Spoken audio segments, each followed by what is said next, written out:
All right. What's going on, everybody? Welcome back to SaberSim's DFS office hours. It is Friday, September 29th of 2023. Thanks for tuning into the show here today. If it's your first time, or maybe it's been a little while since you've watched an office hour stream, this is an open Q&A stream. Call it office hours for a reason. We'll answer questions here that you have about DFS, about SaberSim, really whatever you guys want to talk about. You pop questions into the live chat here or in the Discord server, the office hours channel, and we'll answer some questions, talk a little bit of DFS strategy. We've got 4-game college football slate here tonight, 13, actually, I think it's a 12-game baseball slate here. With the Mets game getting rained out if you're still grinding the baseball streets here. We've got football coming up this weekend as well. So football questions, anything is welcome. We got an MMA slate on Saturday. So all kinds of good stuff to talk about here. But let's go ahead and dive in here. We'll just start picking off the questions that have come in yesterday afternoon and overnight and this morning in the Discord channel. And then if you have questions for me, you can fire away in the YouTube chat or just keep piling in into the Discord channel as well here. But we'll start. This is from CJ. And good question. This is a good one. I'm glad somebody asked this.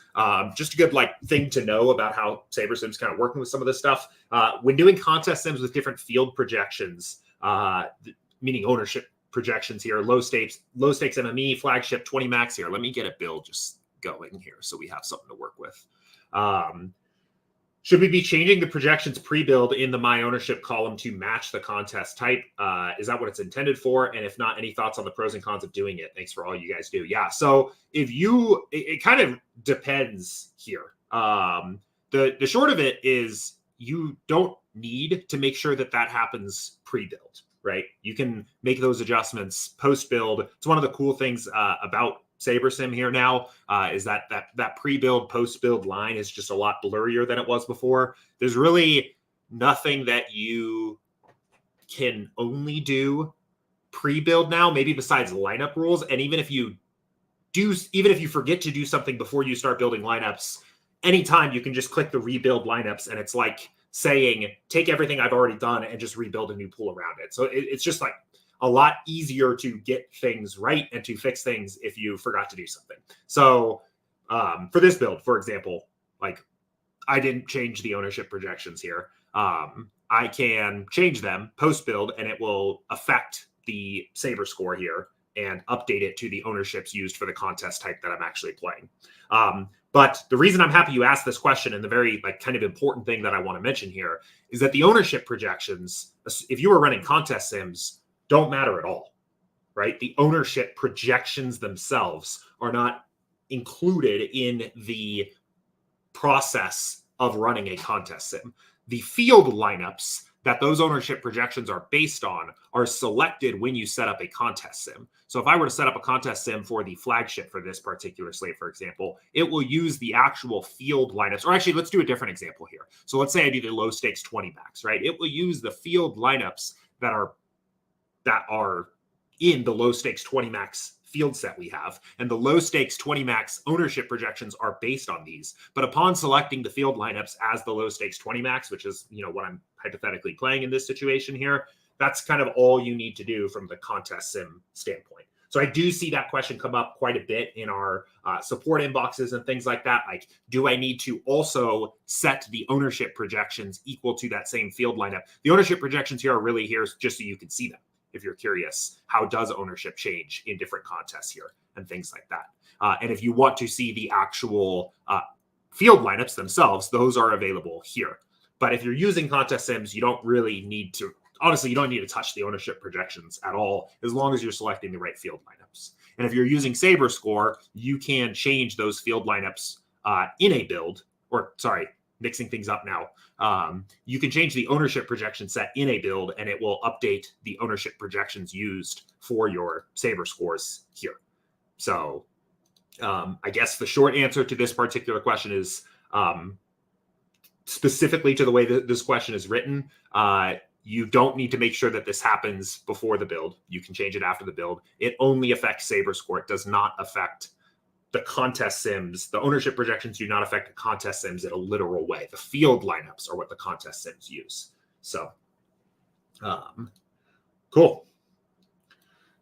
All right. Really good question here from the piano teacher.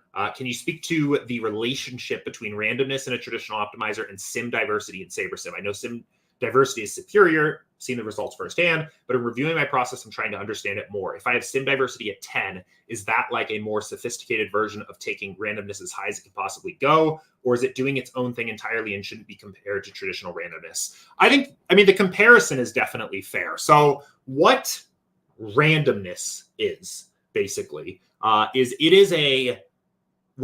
we call as a top-down approach to a player distribution. So the way that works is you are first projecting the player's average performance. This is all the average projections you see out there in the industry, right? These are, you say a certain player, their mean average fantasy point production is 15.8. And what randomness does is it attempts to create a distribution of what the possible outcomes are for that player, generally using a normal distribution. There are other distributions that can be used for that kind of thing. As far as I'm aware, I think almost every other optimizer out there that offers something called randomness is using a normal distribution there at best. They might also be using a flat distribution. Right? A flat distribution would be saying, okay, if Carlos Rodon's average projection is 15.8, and we're going to say that we're giving him a 20% flat distribution, that would mean that his maximum value is 20% higher than 15.8, and his minimum value is 20% lower than 15.8, and all of the outcomes in between those two values are equally likely. Right? That randomness also exists out there in the DFS world, but a lot of them are normal distributions where there is maybe they're using some kind of historical standard deviation and they're using the mean and they're creating a bell curve around the average as that player's distribution, right? The problem with that is that players are not, there was really actually two big problems with that. The first is that athletes and sports performance is often not normally distributed. And there's a spectrum to that. There are sports like golf or MMA where players, or even baseball hitters, that's actually a good example, are exceptionally not normally distributed, right? If we pull up CJ Abrams here, a normal distribution of 9.87 with the average projection would kind of look like a bell curve around this bar, around the 10-point bar, where you can kind of imagine the bell curve. You can see very clearly here that is not what this player's distribution looks like. So there's already a huge flaw in like binary sports like tennis, MMA, golf with the cut. You'll have kind of two normal distributions where the player misses the cut or loses the fight or loses the match, or makes the cut, wins the fight, wins the match, right? You kind of have these two, you have this binary distribution. There are sports where players are a little bit more normally distributed. They're more normally distributed. I want to stress more, but pitchers in MLB have like a distribution that resembles a bell curve. Basketball is kind of famously fairly normally distributed. I think certain positions in football can look a little more normal distributed, but they're not perfect distributions. They're not perfectly normal. And that brings me to the second big problem of a normal distribution, is that ultimately, if you use randomness and those kinds of distributions to build lineups around that, you don't account for correlation in any direct way.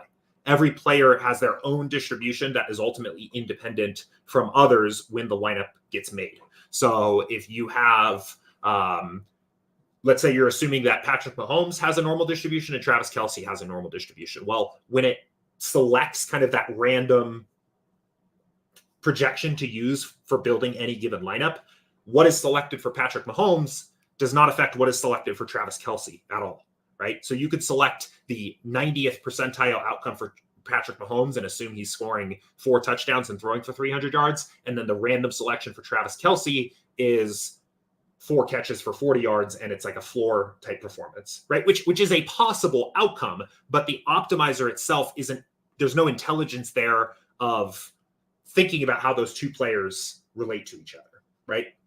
So those are the two big problems with randomness and these kinds of distributions, is that they're not accurate to what the individual players' distributions actually look like. And there's a spectrum of how inaccurate they can be, and they're not correlated. They don't understand that there's actual games being played here. They assume that these are just every player is just an independent outcome where you can kind of roll the dice in the distribution and pick it and try to end up with an accurate set of outcomes there. So what SaberSim does different is our approach is bottom up, right? We don't start with an average projection. Our average projection is a result of play-by-play simulations of each game. So we take each game, we will simulate a play. You guys have probably heard this before from either me or Andrew. We'll see the outcome of that play in one single simulation.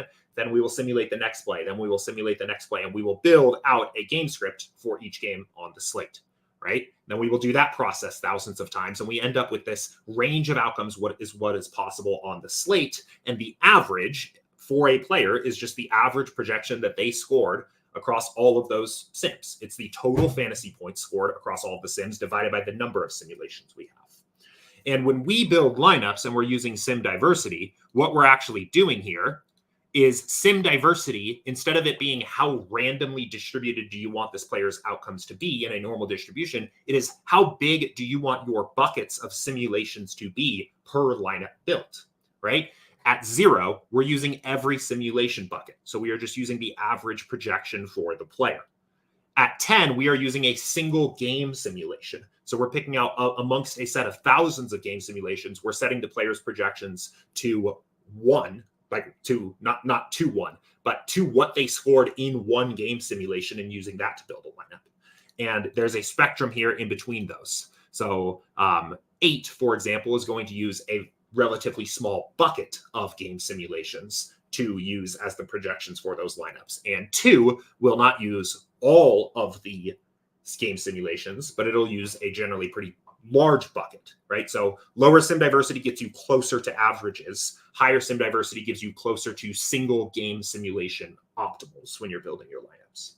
The main reason why this is just a better approach, I guess it's a little bit circular here, is because it solves the two problems that randomness has, right? If we go in and we have sim diversity cranked all the way up to 10, for example, and we have that same game where, okay, in this simulation, Patrick Mahomes is scoring 40 fantasy points. Well, it's not just because we drew a phantom distribution around Mahomes and picked 40. It's because we selected a game, a Chiefs game, where Patrick Mahomes threw for 4 touchdowns. Well, what happened in that game?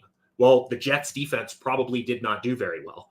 Travis Kelce probably did pretty well. And if he didn't, it's only there. It's more likely than not that he did well. And the rate at which Patrick Mahomes succeeds while Travis Kelce fails is only going to show up in our sims about as often as it happens in real life, right? So you're picking up on correlations between players because we're sampling real games, game scripts, rather than just individually sampling a random or a normal distribution, right?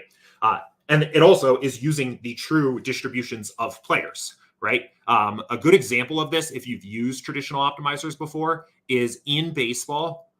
If you sort by points per dollar value, you'll often see that there are all these like very close to min price batters that will just pop in your lineups constantly using a traditional optimizer in baseball. These guys batting 6th, 7th, 8th, 9th, they're like min price. They have a decent average projection. It is very, very hard to get some of these guys out of your lineups, right? And you can see in this case, like clearly we like these national stacks here for this particular slate. So we're getting a lot of this guy here, but these types of players get thrown in as one-offs for traditional optimizers, even with a lot of randomness all the time, just because they project well point per dollar. And a normal distribution assumes that most of their outcomes are around their average projection.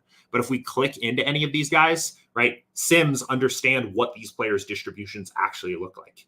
Like this guy batting 9th for the Royals does have some upside. He's got a decent average projection, points per dollar, but 35% of the time he scores 0, right? Those are the kinds of things that a sim picks up on better. The binary sports also are really good examples of this, right? There might be a cheap value play in golf or something like that, where the player is actually like, because of their average projection and their salary, they project well point per dollar, but maybe this particular golfer is actually an underdog to make the cut, right? There might be 55% to not make the cut. Well, an average, a traditional optimizer and randomness, again, is going to build a normal distribution around that average, and it's going to make it seem like that player is actually very likely to make the cut, right? Because the average projection of that player shifts it into a range where those fantasy points are only possible if that player is making the cut, but they're not likely to do that. The reason the average projection is bolstered up is because of the long tail of ceiling outcomes when that player has like a top 1% outcome. But in reality, they are favored to miss the cut. A sim is going to pick up on that. Randomness is not. So it is a fundamental point to get to use SaberSim effectively and to understand the value of what is going on behind the scenes. That this argument is also why a lot of times we first stress to be careful with your rules that you have gotten accustomed to as you get used to SaberSim, because these rules exist to help other tools overcome the inefficiencies of the way that they handle player distributions and ranges of outcomes. And rules can still be effective to bring in outliers on our sim, but most of them are not needed here. And it, at best, wastes time, and at worst, can dilute the quality of the sims. So really good question there. And yeah, that's always a good thing to get an opportunity to talk about here. So okay, a couple questions from Sammy about some NFL rules here. For NFL, what's the best way to have certain teams as my primary stacks, as well as some secondary ones without getting any errors? Let's see. Let's bounce over to NFL. I mean, there's a couple different ways you could do this here. I think probably for the primary stacks, let me give this a second to load here. For primary stacks, honestly, it would probably just be easiest here to, let me get a fresh build, to kind of set up your fundamental stacking rule and then just curate your quarterback pool is probably what I would recommend. So, you know, maybe you are like, I don't know, maybe you just want to be extremely strict and just say QB +2 with 1 run back in every build, right? You could set that. And then from there, just curate the quarterbacks that you have available in your pool. So if you only want, you know, Allen, Hurts, Herbert, Cousins, and Tua, for example, this would basically say a QB +2 with 1 run back with only Bills, Eagles, Chargers, Vikings, and Dolphins as the stacked teams. Secondary stacks, you have quite a bit of control over these checkboxes here, right? In terms of what types of secondary stacks do you want. But if you want to get granular with your teams, you will probably want to create a rule there. So what you could do, for example, is say, let's say if a wide receiver or tight end is used, right? Like I think the common secondary stack that people think of is the like 1-1-2 skill position players. So if you wanted to do something like that, you could say if a wide receiver or tight end is used here, then use 1 run back on the opposing team. And I think the easiest way to do this would be to group it by team. And then you could save this as a manual rule. And this is going to create 24 different rules here for each team on the slate. So for example, if a Charger, then a Raider in the lineup, right? But you could spot check this. So maybe so maybe for the Eagles, we don't care about that, right? We're willing to play Eagles without running it back with a commander on the other side. Just as a hypothetical, you could go in here and uncheck the Eagles side of that, right? So we uncheck the Eagles here, and now that rule doesn't apply there. So I think that's actually just like a generally good rule of thumb here, is that if you are trying to kind of just generically affect what constructions are available to you in your builds, I like using the stack exposure section here, the primary and secondary stacks. But if you want to get granular on a team or a player or a game level with how, in what situations are those rules applied, I think setting the rule is better, because then you get that option here. So it kind of depends. So I see a couple questions in YouTube chat as well. We will get to those here in just a few. I'm going to get through the questions that have come into the Discord channel this morning first. Another question here, what would be the best way to make pass catching backs into every lineup? That would probably be, assuming you just mean this very literally, like you want a running back that catches passes in every lineup. I think you could probably set up a basic rule for that as well, using the stat requirements, and say something like use one running back in every lineup that has maybe receptions greater than 3. You do need to be on the pro plan or higher to have access to these detailed stats as a rule requirement. You won't see them on the standard plan, but something like this, another thing that you'll want to make sure here is to not group them by anything, right? We don't want to group this by player or team or game, because basically what we want to say is put all of the running backs that have receptions greater than 3 into one group, and then use at least one player from that group in every lineup. So you don't want to group it out by player or team or game. So you want that unchecked. But we can validate this as well here. This will create one group, and let's see who's in here. 8 players: James Cook, Tony Pollard, Joe Mixon. You could be more flexible with this if you wanted.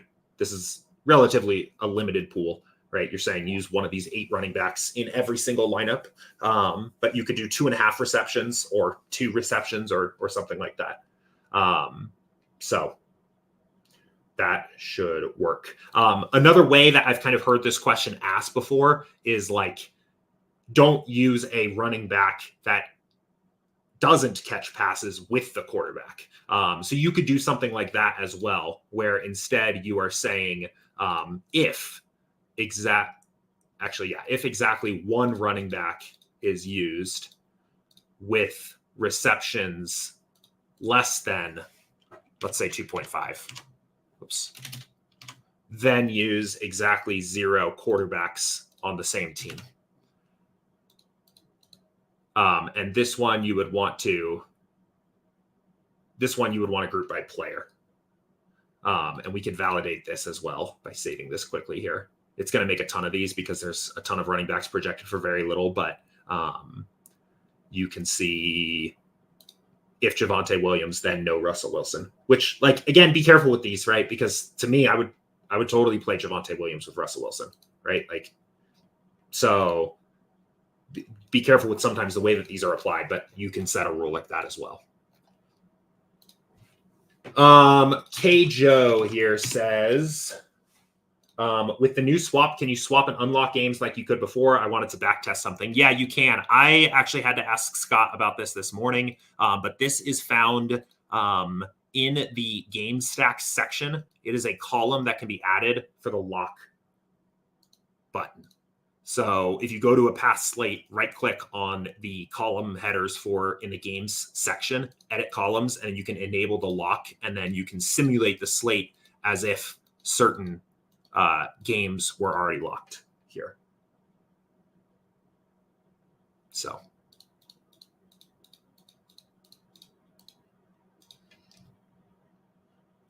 real quickly, because it's related to what we just talked about, can we see the underlying receptions projections? Yes, you can. Again, if you are on the pro plan or higher, if you scroll all the way to the right, we have all these detailed stat projections here. So you can see there are the 8 running backs projected for higher than 3 receptions. The line for 2.5 looks like it stops at Jaylen Warren just before Raheem Mostert.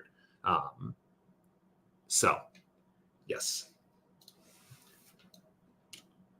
Billy has a couple college football questions, or just looking for some general advice here. Playing the college football main slate on DK tonight. Anything I should know? I'm mostly going to be a casual button pusher playing low stakes. Yeah, so I would highly recommend watching these 2 videos as you have time. It's about an hour total of content. The first one is me talking to Eric, who is great at college football DFS and built our sim, about the model and some strategy stuff. And then the other one is kind of a summary video here about just like general strategy here. I think those are both 2 great resources to start with. I would say as you are introducing yourself to college football DFS, there's really 2 things that to me differentiate it from the way that you might play NFL.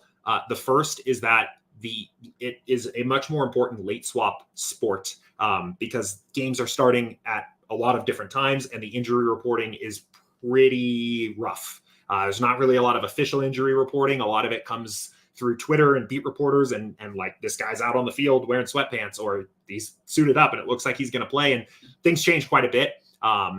So it is a late swap sport. You should just treat it that way. If you are not going to be around after lock to kind of tune in and keep an eye on the college football channel, we do the best we can to kind of keep up with all of this and post news alerts and run new sims when we can, but treat it as a late swap sport. I don't think it's as insane as NBA, but it's definitely a lot more than NFL, where one, the afternoon games all start at about the same time, and two, the injury reporting is very good. It's not the case for college football. So stay on your toes, be prepared to late swap. The second one is that the kind of types of games you get in college football are very different than what you get in NFL. Right. In NFL, I think like you might see occasionally like 12, 13 point spreads, but a lot of games are going to be within like a 6-point spread. And even amongst teams that run the ball more versus pass the ball more, everything is just like a lot closer to kind of the mean for those different rates. That is not the case in college football. There are massive spreads, and there are teams that play exceptionally different from other teams in terms of how often they're throwing the ball, how often they're running the ball, how often their quarterback runs, that kind of thing. So a lot of the rules of thumb that you may have gotten accustomed to with NFL don't really apply as much in college football. Like there are rushing quarterbacks that run the ball so much that I think, especially on large slates, playing that quarterback naked is totally fine. There are quarterbacks and teams that are so prolific on offense, playing in games with such massive spreads, that I think much larger stacks are okay of those teams sometimes. QB +3 on an NFL main slate is a stack type that I'm always a little careful with, just because I think it's pretty hard in a large field GPP for a QB +3 in the NFL to get there. In college football, it can definitely happen. So those are the two things. One, treat it as a late swap sport, and be prepared to swap and pay attention to the news. And two, I guess I didn't really like give a practical advice for the second one. The practical advice is I would just be careful with rules you may have gotten accustomed to in NFL, because they may lead you astray a little bit for college football. So quick question on Superflex. I will also all hit both of these at the same time. So Superflex and Tiers, they are both on our roadmap. Support for those is something we want to do. Tiers, I think, actually, I don't know. They're both on the roadmap. I think we've talked about them for this season, for this NFL season. The Tiers people have been asking about forever. Superflex seems pretty fun, and we kind of have the basic bones for it set up with college football already. So short answer is yes. Long answer is I don't know when.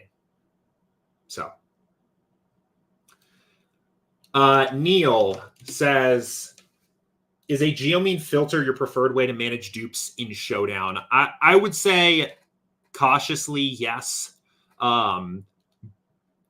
If there's like one actionable thing that I could give somebody to kind of do to try to manage dupes, I think mine still is geomean of ownership-based filters. But I would qualify that by saying I think they are best used as a line to trim off the most duped lineups from your pool. So rather than setting up filters where I'm trying to get every lineup unique, I have shifted my focus to use geomean filters as a way to try to eliminate what is expected to be the most heavily duped lineups in the pool. As that number of expected dupes gets smaller and smaller, the variance of the ownership projections themselves starts to be I think it starts to outweigh what value you're potentially getting out of the geomean filter. And I think you're probably putting yourself at risk of playing bad lineups that maybe could be duped a couple times, which is almost the worst thing you can do in Showdown, right? Like when you're getting to the point of playing unique lineups, you're having to sacrifice a lot of things. You're probably playing lower projected lineups at lower salaries with players that are negatively correlated together. And you are doing that to get a unique lineup. But if you do that and that lineup's duped 4 times and you calculate it as 1 because of a inefficiency with the ownership projection, that like craters your EV. So I do think geomean filters as a tool to manage dupes is still good, but I prefer it as a way to avoid playing a lineup that's going to be duped, 100 times or maybe even 25 times. and not use it as a way to try to identify unique lineups. So as your question is written, is geomean filter your preferred way to manage dupes in Showdown? I would say yes. If you ask me, is geomean filter your preferred way to find unique lineups in Showdown? I would say no, because that problem is harder to solve. And two, I think you are putting yourself at risk of just trashing good lineups and playing bad ones, being too aggressive with the dupe filter. There is some pretty good content from last year in the Pro Videos channel about dupe management, especially in NFL Showdown, that I would reference in terms of where to go next with this. I think the MMA video that was a pro video and has since been unlocked, which is here. Will and I talked quite a bit about like this combination of a filter to trim off highly duped lineups off the top, and then a custom metric that uses salary and I think geomean of ownership from there to kind of float less likely to be duped lineups to the top of your filter. I think you could do something like that, incorporating ROI from the contest sims, incorporating the dupe measurement from the contest sims, incorporating salary and maybe geomean from there. And I think there's something, I think that would be something you could play with the custom metrics themselves and kind of see how it works with different weightings. That's where I would go next. But yes, to sum up, I think geomean filter as a way to get rid of the most heavily duped lineups in your pool is probably still a good way to go. So, all right, jumping over to the live chat. I didn't even get this build done. I talked about dupes for like 5 minutes here. I did crank it up to 5,000. Sometimes the Showdown builds all the way up at 5,000 do take a little while, but we'll stop there.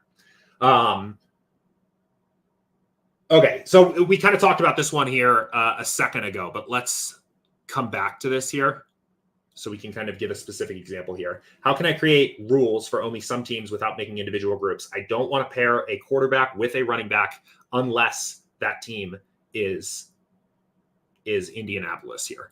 So let's do this one exactly. So we can actually use the rule very similar to what we just had, which is, where did it go? Well, we'll just create a new one. So this example, as you have it written here, would be if a running back is used, in this case is any running back, then use exactly 0 quarterbacks from the same team, right? So that's kind of the bones of our rule here, right? Actually, I would group this by team, since you mentioned team. So, and then we can save this as a manual rule. And I think it's worth noting, I've kind of glossed over this here on some of the rule stuff already. Let's talk quickly here about the save as auto rule versus save as manual rule. What are the differences here? Because they're both useful. So saving as a manual rule will check what players and conditions fit this rule right now at the time you make it. And let's make all of those manual rules as if you had gone in and programmed them yourself. Why this is useful, saving as manual rules in particular, is because you can audit them and one, check your logic to troubleshoot that the rules were created in the way that made sense to what you were trying to do. And it will let you uncheck certain teams or certain players from that kind of rule. An auto rule will basically save this logic and it will apply the logic at the time you go to build your lineups and run it with the updated sims for that lineup. So for example, using the receptions above 3 example we did before, right? If we save that as a manual rule, that would check what players had a reception above 3 at the time you were saving the rule and create all those associated rules then. If you saved it as an auto rule, it would check what players do have a receptions projection above 3 at the time you go to build your lineups and update the rule accordingly. So auto rules are dynamic and update to changing sims.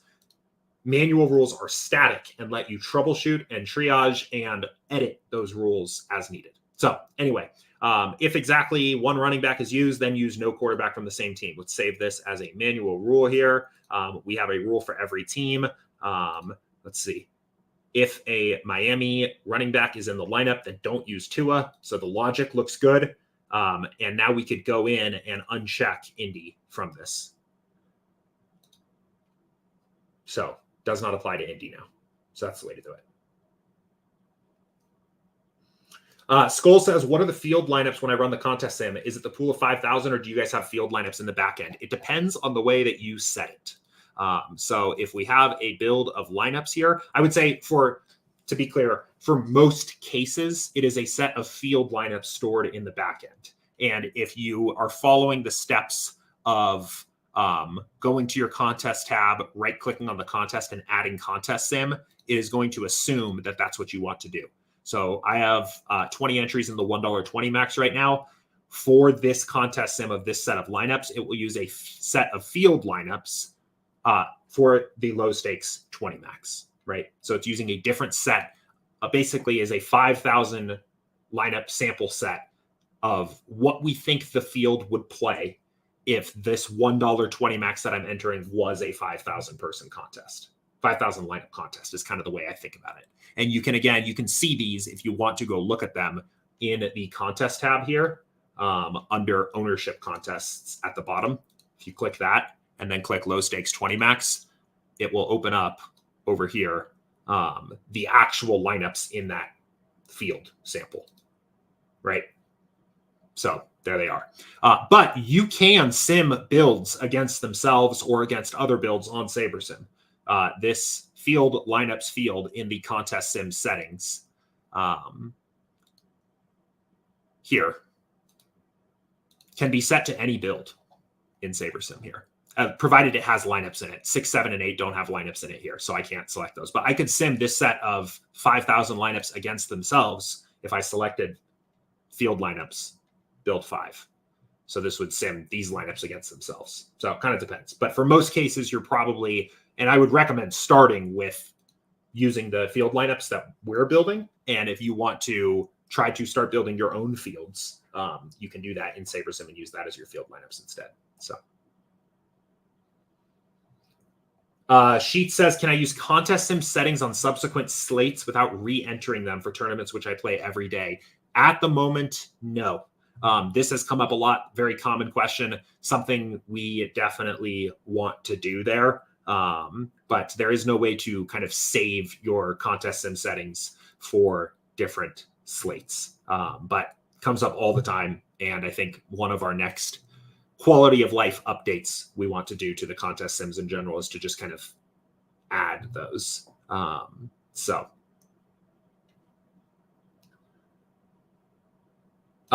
says late swapping for Thursday to Monday slates, late swapping every lock time is the SaberSim optimal strategy. Yeah, probably. I mean, you're gonna enter your lineups on Thursday. You should certainly be late swapping on Sunday morning. But depending on what the Thursday slate is, sometimes that's actually just, and how many lineups you're playing, sometimes that's actually just building for the first time. I've played Thursday to Mondays where I just skip the Thursday slate completely and I just build as if it was a Sunday to Monday on Sunday morning. But yeah, I mean, late swapping every lock time is probably the SaberSim optimal strategy.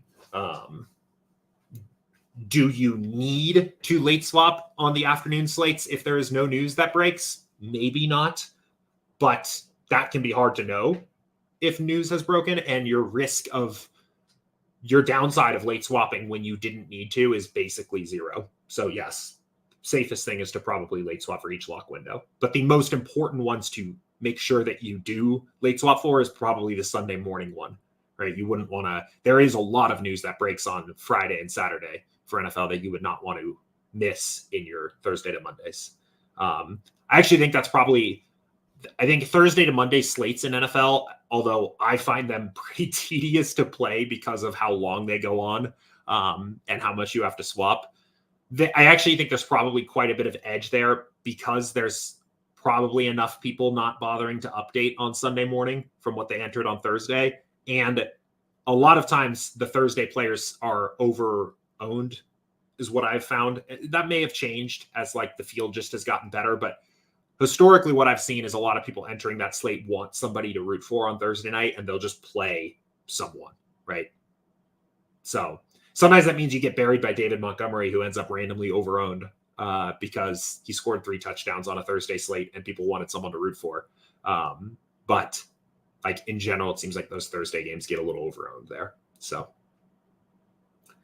Brian says, does the ultimate plan include the contest flashback? I'm on a trial and I don't have contest flashback option. Oh, why am I saying flashback? Flashback. I'm on a trial. I don't have flashback available to me. It is. The ultimate plan includes everything. It actually Pro has the ultimate, or Pro has the flashback as well. A couple things. One, I mean, it takes us a little bit of time to get the slates up here. And two, we are working on getting the very large NFL slates up, or the very large NFL contests up. It's requiring a bit of dev work on our end to process a 235,000 lineup contest, both on the back end and the front end for us. But if we go here, let's go back to, MLB let's go to MLB last night. I also think the tutorial that is up in the app is a little bit visually outdated. We did make a change here. Let's see. To this. The tutorial, I think in the app shows the eyeball icon. Now the contests that are available for Flashback here are shown just like if it's in white, it is available for the flashback. If it is in gray, it is unavailable for flashback. So if you just click on any of these, we can see the lineups played in that contest. And you can see who's that guy who won the contest. Like me. Had a good night last night in baseball, the low stakes. So, but yes, if it's in white, it's clickable, it's editable for contest flashback. Actually, I'm curious what my sim ROI was in this contest. Let's see. Did I deserve to win? Hey, I did deserve to win. Nice. A well-deserved win. Cool. Benny Hanna says, college football, did the model get an upgrade like the NFL model did? I did confirm with the team. It did not. So referring to the big NFL Sim update we did this week, which if you haven't heard about it and would like to hear about it, it's in our NFL playlist for this season. Talk to Will. Basically what it is it's a, it improves the quality of the play-by-play sim. So the play calling of what plays get called on certain downs and situations in the game is improved. And the yards gained on a play model got a big update. It's not on the college football side yet. It requires a little bit of work on our end to get it there. The college football sim is set up a little bit differently than the NFL sim. So something that I think we want to do, but does require a little bit of work on our end. So.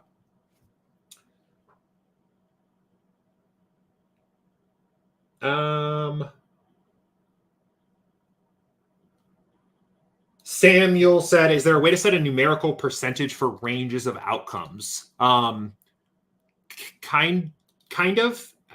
It kind of depends on what you mean here. You could do something to that effect in optimizer mode using randomness, right? So, I mean, going back to the conversation we were talking about with sim diversity and randomness before here, right? You could, all those tools are available in SaberSim. So you could go in here and say, I don't want to use the sims. I want to set each player to within 30% of their projection, which would do that.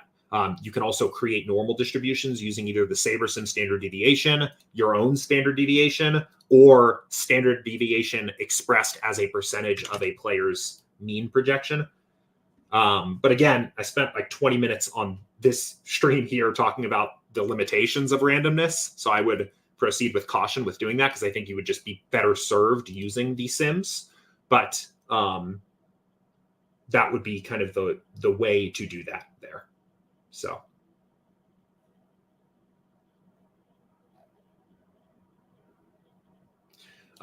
Benny Hanna said, has SaberSim added actual scores to college football and MMA? I like to backtest and see how the lineups did. I don't know. Let's see. We are kind of in flux with the actual scores in general. We have historically always used a third-party provider for these, which has been faster for us. But we didn't have a lot of agency over fixing issues that came up with them. So September 23rd, it doesn't look like it for college football to me. So it doesn't look like it for college football at the moment.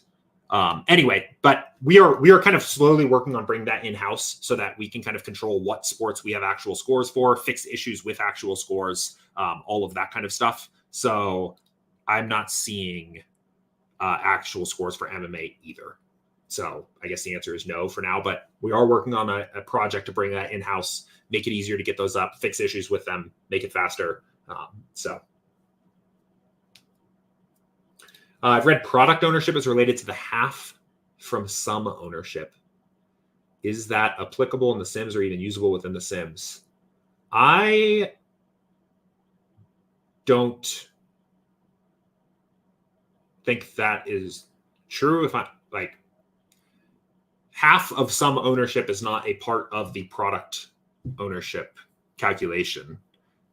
There's going to be like some correlation there. So as sum ownership increases, product ownership will generally increase as well. But those two are not related in a, like, I don't know, strictly mathematical way. I don't like sum ownership, to be completely honest. Like, I just think as a metric, it's not very useful. I think like we are quickly approaching a situation where just ownership metrics describing lineups are almost going to be obsolete here very soon. Like, not only, I mean, we are larger field lineups and a better dupe model on SaberSim, which is things we are working on away from just ownership, like product ownership even being obsolete. And there are also all these other contest sim products out there on the market. So like, I think ownership as a lineup metric to make a decision is going to be going away here soon. Relatively soon for the competitive DFS player. For maybe the average Joe or whatever, like maybe nothing has changed, but for the serious DFS player, I think like we are approaching a situation where people will have moved beyond these kinds of ownership metrics somewhat soon. But either way, product as it stands is at least better than sum ownership, just because it is picking up on the relationship of combinations of players in a lineup together better than sum does. Sum just kind of assumes that any given players that sum up to the same number are the same, right? That's kind of the classic example is like 3 players that are all 10% owned versus 1 player that is 28% owned and 2 players that are 1% owned, right? That the second version, 28, 1 and 1 is actually a much less frequently occurring combination than the former, even though sum is the same. So, but either way, I think that kind of stuff is going away soon. Ryan says, love that OwnersBox has no defense or kicker in any format. Yeah, I like the Superflex stuff for sure. And we do actually, is worth noting. So OwnersBox is back. We have our full support back up on the app here. So if you want to try some of the Superflex stuff, we don't have the DraftKings Superflex up yet, but OwnersBox is great, and it overlays every single night pretty much, and it definitely is overlaying on Sunday. So really, if you're a lower stakes DFS player playing the Sunday slates, like that should really be where you're investing first, because you're going to get rake free or overlaid contests virtually every Sunday, which makes an enormous difference on your lineups, right? So I would check it out if you haven't already. But play that and play the mini max on NFL Sunday for the SaberSim Max Challenge and get your swag, right? You get the EV, you get the EV from the swag from playing in the Max Challenge, and you get the overlay and the reduced rate from playing on OwnersBox. You're good to go. So Silverback says, what would be good rules to use for the free NFL contests that are single entry but have high player count on Sundays? So what I would do is, rather than starting from the rules, I would start from the Sims, right? So let's say it's a single entry here. So I would get your lineup set here, set it up as a single entry. Maybe it's an enormous contest, right? Sometimes they often are here, and build some lineups on SaberSim here, right? These are going to be built using our simulations, using the settings that we think are appropriate for this kind of contest. And then take a look at those lineups. And the advice I always give to people on SaberSim is build, review, revise, not set rules, build, review, revise. So build, see what the lineups look like. What do the constructions look like, right? How does that compare to your research and your assessment of the slate? What teams are you getting to? What stack constructions are you getting to? And then make adjustments from there, combining your research and what the sim's like. Because every slate is going to be a little bit different, right? And I think the idea of rules that you just de facto play every single time you play a slate are more damaging than helpful to a process. So, we could look at this here. And when you're trying to narrow down to a single lineup, a lot of times what I do is I will just eliminate things that I don't like or I don't want to do until I find the top rated lineup that does everything I do like. So let's do that real quick. And then we'll talk about the next question here. So.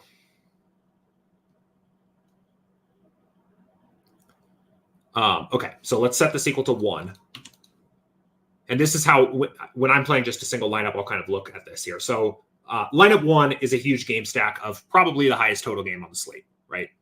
Kind of makes sense to me. But maybe you don't, if this contest is 50,000 people, maybe a QB plus 3 is a little aggressive for you. So let's uncheck the QB plus 3, right? So we'll just basically say, no, don't give me a QB plus 3. All right, what's the next one? Okay, smaller stack of the biggest game on the slate, right?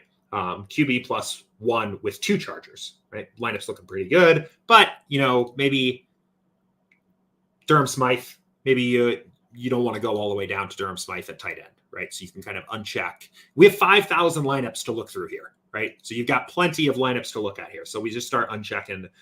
We'll kind of wander into the lineup that we actually want to end up playing here, right? Looks like value tight end is the piece this week. Maybe we don't play John Bates either, right? So this could be for any reason, right? You're just going through your kind of assessment of the slate and finding a lineup that you're happy with, right? That's kind of the way I like to do it here for a single entry. Ryan says thoughts on the owner's box. Oh, actually, I did want to mention one other comment on this. That what I just said was basically a very quick summary of an idea that is fleshed out much more coherently in this video. This is kind of my NFL process, walking through that build, review, revise process and what each step of that actually looks like. So I would check this out as well. This is a good resource.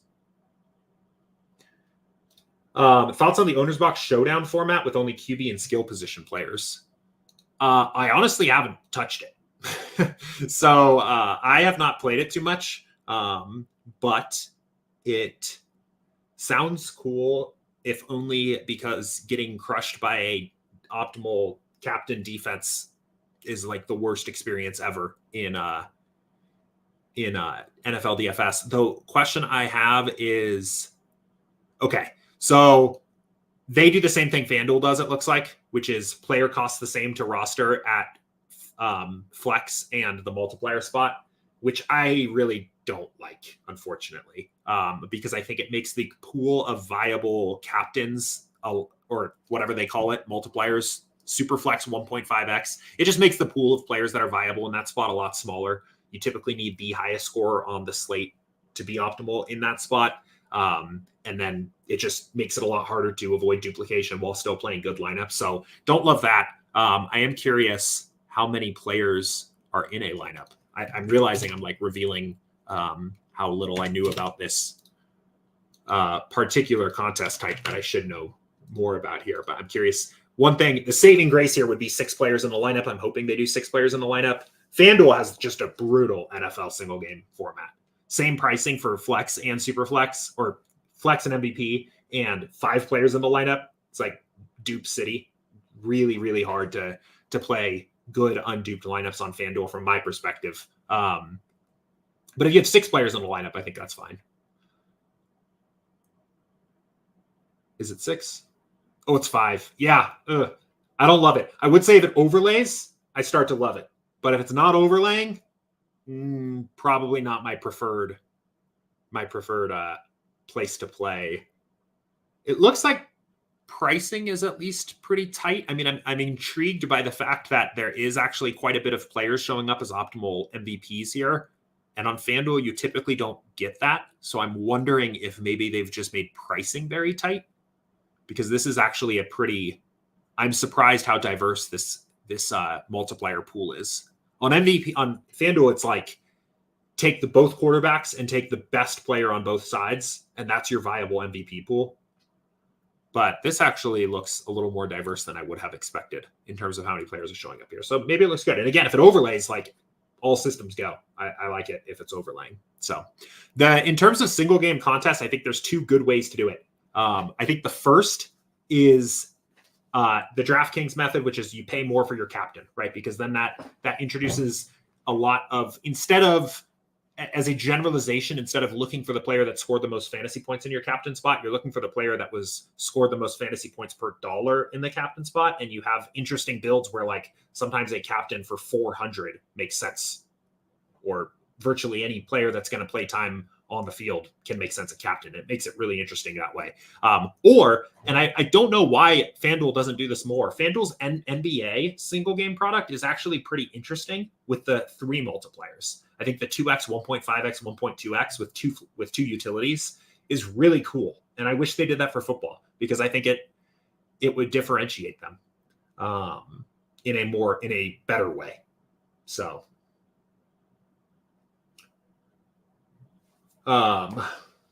cool. Sheet says I played one OwnersBox slate and used SaberSim and I won, so it's clearly locked in. Yeah. 100% think rate. Can't lose. Timothy said, what is the Master upload option in Choose Your Slate? Yeah, so this has actually been here for a while, but we just made it show up by default. This is a pretty niche thing. I think most people won't use this, but if you are grinding every slate on multiple sites, this is a way that you can push out custom projections to every slate and every site all at once. So you can basically, it is expecting a CSV upload with player name, DK Proj, FD Proj, Yahoo Proj. And if you upload that CSV and then save it, it will push that out to every player playing on slates for all of those sites. That for NFL, it's week, but for most other sports, it's day. So can be useful if you are using custom projections and you need to push things out to every slate all at once. So William said, I'm a bit behind. We should rerun contest sims when late swapping for NFL, correct? And thanks for answering my college football. Yeah. So yes, you should. Yeah. Anytime you rebuild lineups, as a more of a generalization even than your question, anytime you rebuild your lineups, you should rerun the contest sim, because the lineups that were originally simmed are not there anymore. So that is absolutely true. When you late swap your lineups, you should rerun the contest sim. For what it is worth, when I am late swapping at the moment, I am giving up the contest specific sims to group everything together and run one big late swap for everything, because for reducing the time it takes and reducing the complexity of getting everything into the right lineups, I think a lot of times it is close enough is the simplest way of putting it, to just group everything together when you are trying to get an important late swap in.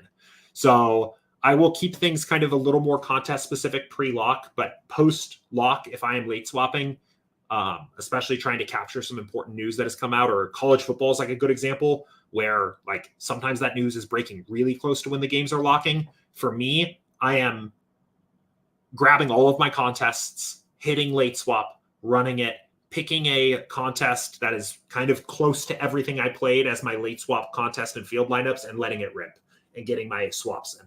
Because missing that news is way worse for you than it is to give up a little bit of EV for simming lineups against different contests than the ones they're being played in. Like, get your swaps in.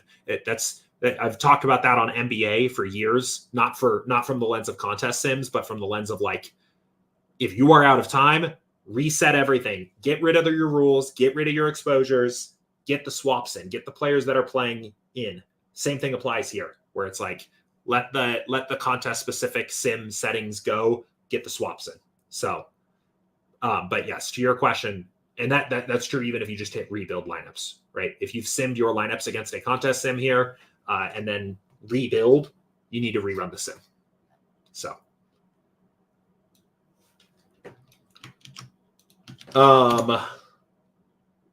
will there be sim ROI / risk adjusted ROI percentiles for pre-contest sims like there are for post-contest sims? Interesting question. Let me go see what those look like before I answer this. Because I want to make sure I am thinking about this the right way. I would say maybe. I'm trying to think about what that would actually look like. Like, let me see what this looks like in Flashback here. Do we still have this up? I mean, short answer is I haven't heard of this being something that is coming soon. So like maybe.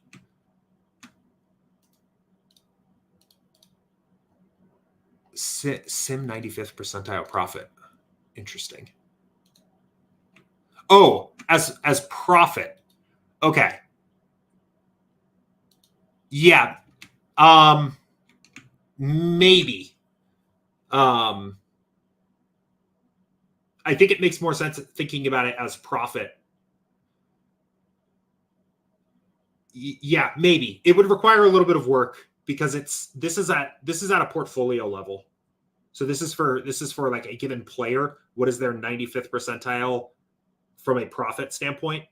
And right now, all of the metrics that we actually give on pre-build is not at a portfolio level. It's at a lineup level. So it would require a little bit of work there. Like after lock, once we're doing post-contest flashback, we know what the portfolio of lineups is, right? We know what this person played. It's easy to say this was their 95th percentile outcome in terms of raw profit. Before lock, it's harder because we know what your portfolio is at any given moment in time. But as soon as you change an exposure, it changes, and it would require it to rebuild at that point, or would require you to click and say, okay, now I want to rebuild. So maybe, but there would be some work that would need to take place between now and then. So yeah, maybe. Samuel said, on a 2-game slate, any suggestion for the correlation slider? So I'm going to give you the politically correct answer first, and then I'm going to give you my answer. The politically correct answer is we have extensively back tested the sliders, and you should use the defaults for the slate that you are playing, which is true. Oh, wait, man. I drummed up all this. Okay, there you go. So use the default sliders, right? Personally, though, I have liked turning it off for 2-game NFL, 2-game baseball, virtually 2-game anything. That and importantly, and I should note this, making sure that your sim diversity is very high. But what I have kind of found is that on like 2-game baseball slates, the sims themselves find the right constructions that I want to play anyway, and they do it from my perspective in a way that's a little bit closer to the actual sim optimals. If your correlation is even at like 4 or 5 on a 2-game slate, it is just going to jam 5 3s and 5 2s, and which is fine, right? You're going to get some of those anyway. But on a 2-game slate, like I don't want to feel like I'm just forcing those jammed in. I don't think they're bad, but I've just been turning them off. Same thing with NFL, right? 2-game slate in the afternoon or the afternoon turbo or something. The correlation when it's on is just going to give you some pretty big stacks, which on a 2-game slate, QB +3, QB +4, totally fine. But the Sims, the like setting sim diversity to like 9 is going to get you there anyway. So in my process, I've been for 2-game slates. This is like literally specifically for 2-game slates. Even once it becomes 3-game, I want a little correlation in there. But for 2-game slates, right? See, this is a 0-9 build. Like this looks great to me in terms of the exposure of different stacks. Looks good to me. So Will said, love this platform. How do you build cache lines? Is it better to use the Sims and run single entry or 3 max or 20 lines and filter by the top projected cache rate in cache? Thanks. Interesting question for sure here. In terms of the lineup construction part of this, I would just turn things onto optimizer mode and build the top projected optimals. That is where I would start. Let me just clean this up a little bit here so I don't have so much clutter going on here. I don't know about you guys, but I have a SaberSim pet peeve where if I know that a build is one that I'm not going to return to again, I can't have it up there. I have to delete it. So, but anyway, I would just turn things into optimizer mode and just build the top optimals. So let's build the top 30 optimals here. And I think these are like what I would play in cache. What you are referring to by contest simming these is really interesting. And frankly,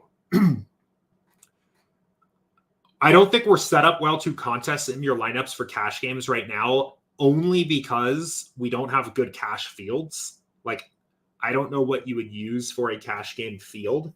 If you could build a cache game field, then I think uploading that field and simulating your cache lineups against a cache field and sorting by ROI or cache rate, which should basically be the same list for cache games, would be really interesting. But we don't have a good field to use for that at the moment.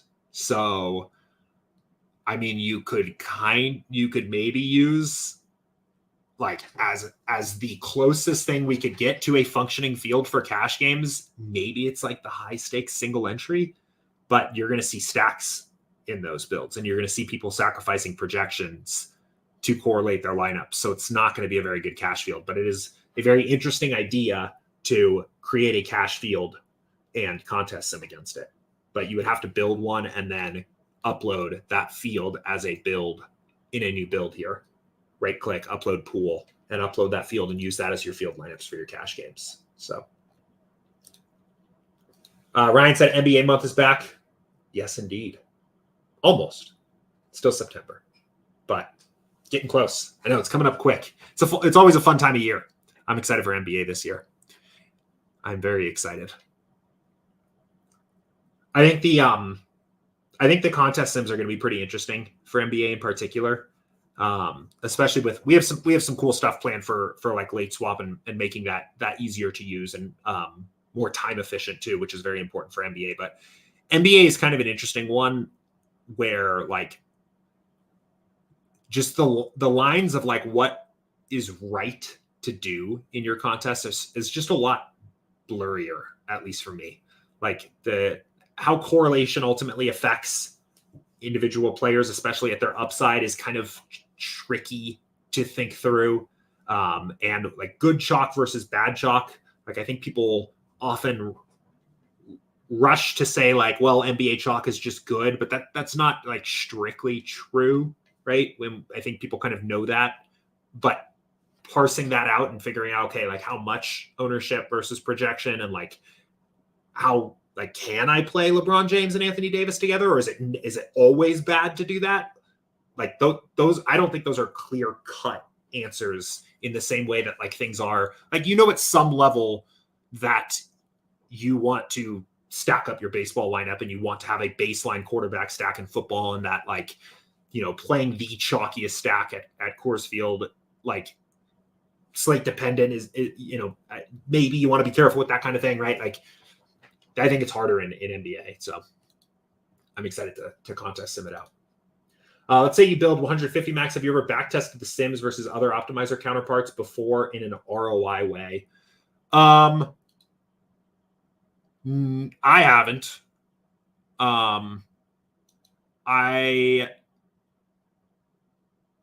you kind of, there's not really a great way to do that on your own. I think Contest Flashback lets you do that in probably the best way that you're going to find.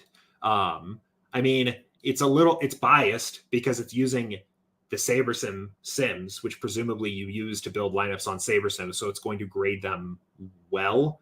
But I think you're going to have to use a play-by-play sim no matter what to do that in an intelligent way, because the games ultimately only play out once. So to back test and compare different tools, you're going to have to have a way to simulate out the games and pretend that the slate played out multiple times. The way you would not want to do this is like over a month. And this is something I've seen people kind of attempt to do before, is like for a month, they sign up to 3 different sites and use the projections for all 3 and enter 3 different sets of lineups for all 3 and see which one does better at the end of the month. And that is like such a small sample size into like the variance of what is possible on any given slate is so high, right? One of those models could bink due to essentially pure luck and completely skew your results. So you need some way to do this over an enormous sample size using like Contest Flashback or some other tool, right? Stochastic has one too. You're always going to be a little biased doing that towards the model that you are picking, right? But that is I mean, that's the way you would want to do it, right? And Andrew and Max have been going on Mondays every single Monday this season, to use the Contest Flashback tool and talk about kind of what they are seeing in whose expectation of profit was the highest in different contests for an NFL slate and what did they do. And I think it's a pretty cool tool to use for that kind of thing. So, all right. Looking like we are all caught up on questions. So we will go ahead and cap things off there. Thanks everybody for tuning in here today. Hope you all have a good weekend. I will be back again on office hours on Monday next week. And then you'll have Andrew back Tuesday. So he will be returning from his vacation then. But enjoy any DFS you're playing this weekend here. Enjoy the rest of your weekend. And if you guys have questions for Monday's show, get them going in the office hours channel in Discord. If you watch the show here today and you don't have a SaberSim subscription or were intrigued by anything I talked about or walked through here today, we do have a totally free 5-day trial on our site, SaberSim.com. You can get signed up and use SaberSim for a free 5 days there. So anyway, best of luck. Thanks everybody for watching, and see you later.